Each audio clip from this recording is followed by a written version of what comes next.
Tumeona ripoti kwa magazeti ambayo inasema kwamba chama cha Wiper kinaweza kutolewa katika usajili wa vyama kwa sababu ya kitu ambacho registrar anasema kwamba hakina presence katika counties ama nationwide. Jambo hilo ni la uongo kwa sababu chama cha Wiper ndio chama cha tatu katika bunge la kitaifa kulingana na wale ambao wamechaguliwa.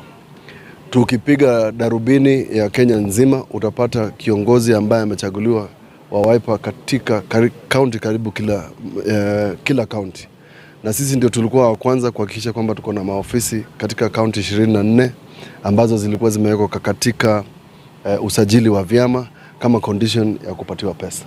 Wiper kwa tangu tuanze kufanya political parties fund imequalify kupata pesa hela za political parties fund kwa sababu tumekuwa tumecomply na mambo ya kuwa na vyama.